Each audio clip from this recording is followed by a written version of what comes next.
then, spinning in front of us, the brand new Bugatti La Voiture Noire.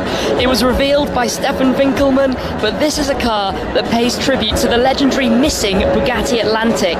So going way back, Jean Bugatti, son of Ettore Bugatti, was the designer of the Atlantic, his favourite of all time. 3 of the 4 that were built survived to this day. The 4th, on its way in the wartime going to Bordeaux, went missing and has never been found.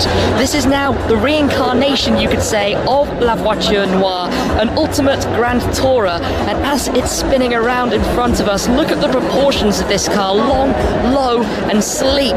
That tail light though, as it's spinning to the back, have a look at this. So it's powered by the quad turbo 8-litre W16 with 1,500 horsepower, 1,600 Newton meters. But look at this, look at the way the roofline swoops down towards that rear. You have the shaped tail light running the full width and more, and then down at the very base, 6 exhaust tailpipes. Tribute there to the W16 engine that's inside this car. But basically it's a reincarnation, an extended chassis, a new look, a new shape, a new windscreen, effectively a new car, but a special project, a one-off that Bugatti have created, and it is beauty. The wheels, not necessarily my favourite, the way they're painted onto the tyres as well. No doubt very, very big brakes for the stopping power that the car will need. Painted in black under the lights, hard to see some of the details from here, but we will head onto the stage and have an up-close look at this very shortly as well. You can see some of the distinct styling cues, that centre line that's become a big thing across Bugattis, running the full length of the car, going up over the bonnet, across the roofline towards the rear wing. But down here at the front, it takes the styling of the Devo and dials even that up a further notch with the aggression, still with that horseshoe grille, proud in the very centre, a lot of openings for the cooling and airflow that can go through the car, new headlights and new design. In fact, everything is new for this. And just look at this car, look at the proportions, look at the shape, that elongated front end, very, very clear, leading forwards towards the nose from the windscreen section, much reminiscent of the styling penned by the Bugatti design team to pay tribute back to that car, one of the most valuable classic cars in the entire world, in fact, the Bugatti SC Atlantic. Really, well, if one were to sell in today's market, it could be hundreds of millions of dollars or euros or pounds, you name your currency. It is that level of vehicle, and really such an iconic and special part of Bugatti's history that they're now paying tribute to with the launch of this, their first one-off project following the success of the Devo not all that long ago, launched at Pebble Beach, sold for 5 million euros, all of which sold out instantly. This, as soon as they suggested the idea of creating the car, a customer came forward immediately to jump at the opportunity to purchase this. And can you blame them? Look at this, look at the styling, look at the design, look at it up a little bit closer, that diffuser, the aggression, the size of it, but how low it is to that rear edge, that leading edge, how sleek it is over the entire lines, trailing over the car towards the front. As you can hear though, it's busy here, press conferences running left, right and centre. In a moment we'll head onto the stage though and take a better look at this. Here it is then, let's come and have a slightly closer look at La Voiture Noire, literally the translation from French, the black car, as that old missing 57 Atlantic was named. When you get up close to this though, it is menacing, it is aggressive, but most of all, you just notice how under the lights here, it is completely stealthy with everything finished black. I still can't quite get over down there the 6 exhaust tailpipes, but also the length of that diffuser that carries right under with those fins that you can see popping down beneath it, and almost the kind of tunnel effect going over. But the design matching up with that, lots of open area for the cooling, the illuminated Bugatti text across the rear underneath that tail light. Look at that, look at the design of that tail light. That's magnificent. On the side you have the fuel and oil filler caps, quite prominent in their design with the chrome feature, pretty much one of the only chrome features on the actual car outside of the wheels and the indicator I suppose that you have on the door mirror. Look at the rake of the windscreen, look at how shallow that angle is, how aggressive that is, with the single wiper again in the centre, lining up with that centre line the full length of the car. But even on the bonnet section itself you have those deeper almost cutouts, but look at the texture that you have beneath them that's made in the body panel. Presumably the car will be entirely made from carbon fibre as other Bugattis.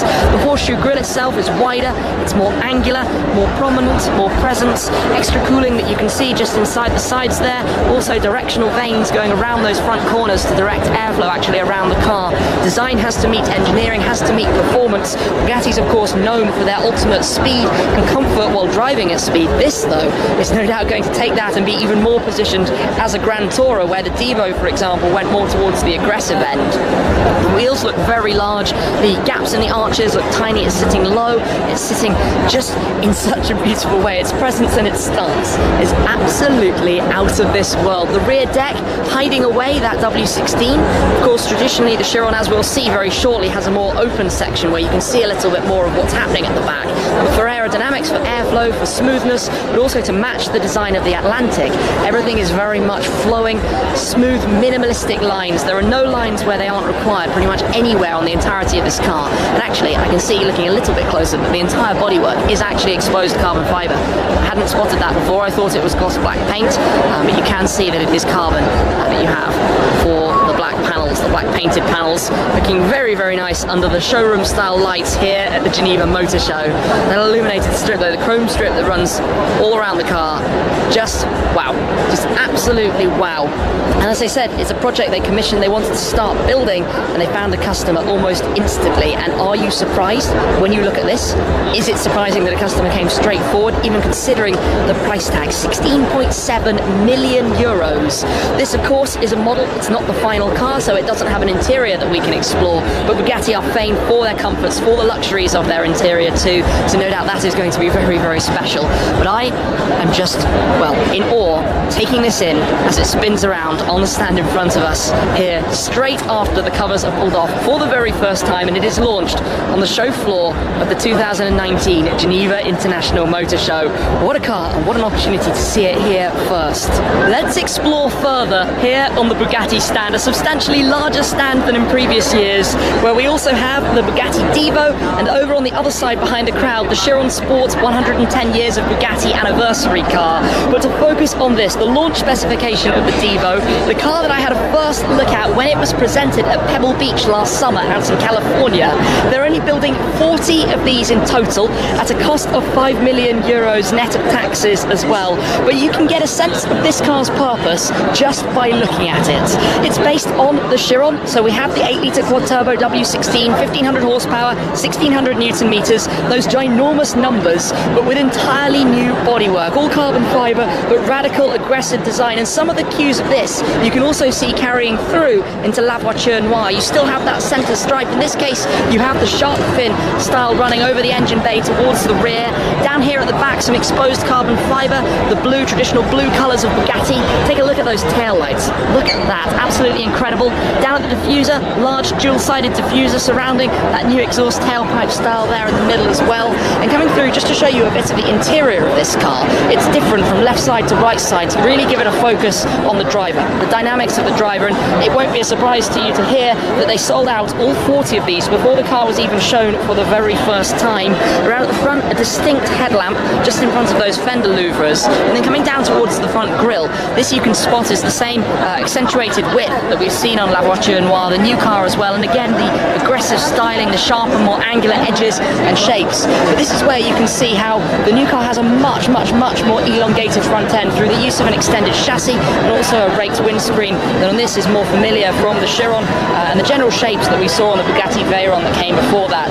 Over on this side we have the Bugatti Chiron Sport 110 Bugatti, 110 years of Bugatti since the company was founded by Ettore Bugatti back in 1909. But what a way to celebrate their 110th anniversary with this show stand, with the release of La Voiture Noire, and here 20 units to be built of this specific car in this design. And there are a few very unique and very special elements to this car, namely the colour, the style, the way the optics are created. So the front sections of the car are in exposed satin carbon fibre, the rear sections in satin paintwork, but they create the exact same effect, which is actually quite hard to achieve. You can see, standing side by side here to see the differences, to get that exact match is no easy task. Now, as well as that, there are a lot of unique elements to this car that pay tribute to the company's history, the French connections. So for example, here on the underside of the rear wing, you can see the French tricolor, the flag, the blue, white and red. There are a few more touches that mimic that as we explore around the car. For example, the fuel and oil filler caps.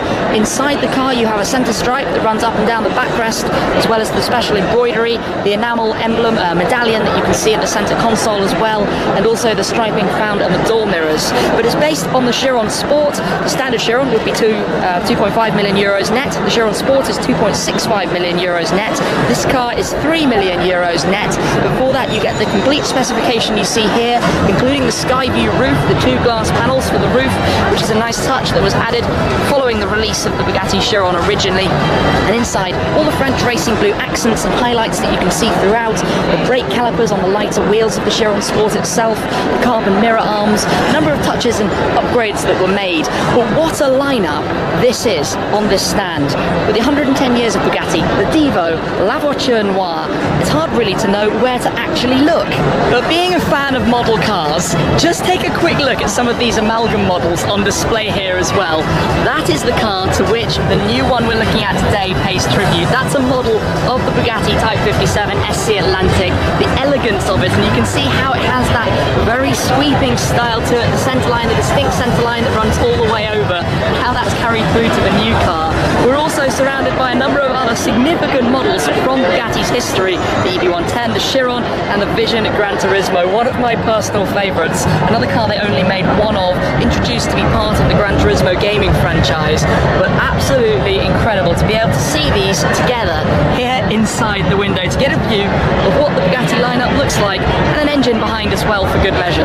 To bring things to a close though, let's come back to take another look at La Voiture Noire, just to take in this car, most likely the star of the 2019 Geneva Motor Show, both in terms of its value, its exclusivity, its design work, what it represents, and how it brings so much of that Bugatti, I suppose, tradition and history into the modern day in a vehicle that carries a price tag of 16.7 million euros. It's almost impossible to comprehend the value of the final version of this car. That, as a number, the world's most expensive car, literally. And you guys have just seen it presented here and taken a first ever look at the Bugatti La Voiture Noire. I had an inkling that might be the name, that might be the history. They did an amazing teaser campaign building back some of the history of the Type 57. Of course, it was very sad that back in 1939, Jean Bugatti sadly passed away in an accident in a race car of the Type 57. What a way to tribute so much of that history with the release of this. One customer out there is a very, very lucky individual indeed. This is going to be a spectacular thing, and what a project it must be to work on as well with Bugatti, to create the vehicle, to be part of that, and to own such an important piece of automotive history. Like it or not, this is a very, very special car. And to be honest, I love what it represents and how it looks. Anyway, I'm going to leave it for there. Thank you very much.